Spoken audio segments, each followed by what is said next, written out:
राज्य शासनाने 100 दिवसीय शासकीय कार्यालयीन सुधारणा विशेष मोहीम सुरू केली होती। त्यात राज्यातील तालुकानिहाय सर्व शासकीय कार्यालयाच्या इमारतीसह सार्वजनिक मूलभूत सोयीसुविधा, कागदपत्रासह फायलिंग, तक्रारींचा निपटारा, जनतेच्या प्राप्त तक्रारी, सोडवण्यात आलेले प्रश्न, शासकीय योजनांची अंमलबजावणी, जनजागृती आदी विविध शासकीय स्तरावर विविध विषयनिहाय गुण दिले होते।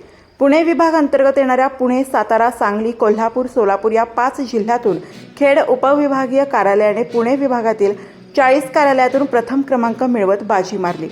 खेड DYSP अमोल मांडवे यांचे अभिनंदन होत आहे। तसेच राजगुरुनगर येथील खेड, मावळ, जुन्नर, आंबेगाव तालुक्यांचे मुख्य कार्यालय असणाऱ्या सहाय्यक पशुसंवर्धन आयुक्त डॉक्टर प्रशांत पोखरकर यांच्या नेतृत्वाखाली तालुका लघु पशु चिकित्सालयाने पुणे विभागातून 38 कार्यालयातून प्रथम येण्याचा मान पटकावला।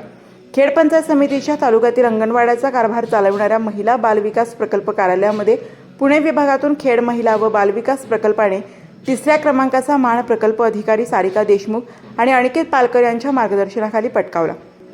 खेड तालुक्यातील तहसीलदार, प्रांत, कृषी विभाग, पंचायत समिती, भूमी अभिलेख, तालुक्यातील विविध पोलीस स्टेशन, महावितरण, दुय्यम निबंधक, सहकार निबंधक, बांधकाम विभाग, वन विभाग, नगर परिषदा आदी शासकीय कार्यालय 100 दिवसांच्या कार्यालयीन कामकाज सुधारणा मोहिमेत अपयशी ठरल्याचे देखील या निमित्ताने समोर आले आहे।